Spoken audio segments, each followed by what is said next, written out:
यानंतरही राज्यातल्या शेतकऱ्यांसाठी मोठी आणि महत्त्वाची बातमी समोर येते। महायुती सरकारने जाहीर केलेल्या शेतकरी कर्जमाफी योजनेतील अनेक अटी आणि निकष समोर आलेत, तर यावरून आता वादही निर्माण झालाय।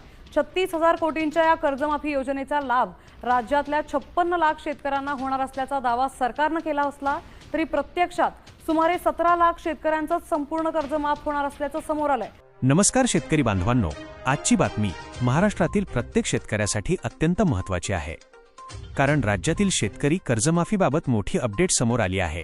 गेल्या अनेक महिन्यांपासून ज्या निर्णयाची लाखो शेतकरी वाट पाहत होते, त्या कर्जमाफीबाबत आता सरकारकडून नवीन हालचाली सुरू झाल्या आहेत। मात्र या व्हिडिओमध्ये पुढे जाण्यापूर्वी एक महत्त्वाची सूचना। सोशल मीडियावर अनेक प्रकारच्या अफवा आणि अपूर्ण माहिती फिरत आहे।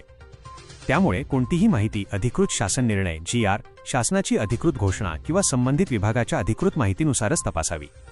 आजच्या या व्हिडिओमध्ये आपण समोर आलेल्या माहितीचा आढावा घेणार आहोत।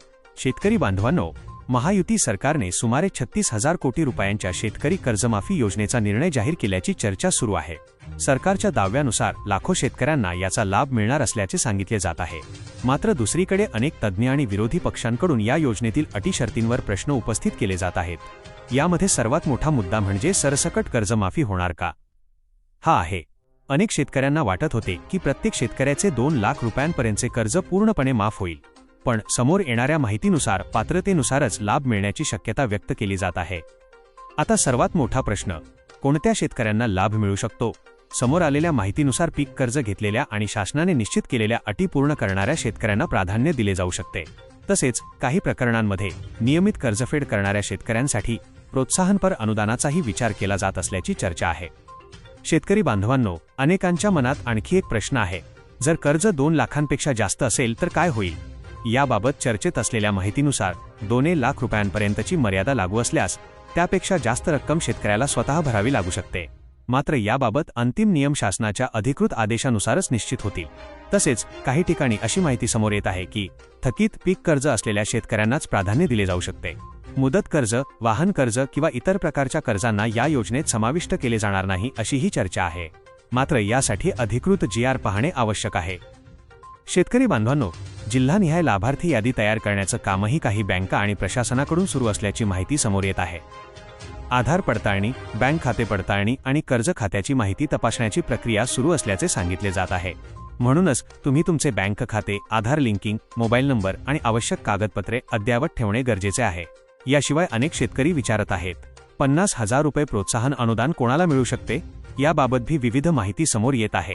नियमित कर्जफेड करणाऱ्या पात्र शेतकऱ्यांसाठी प्रोत्साहनपर लाभाचा विचार होऊ शकतो।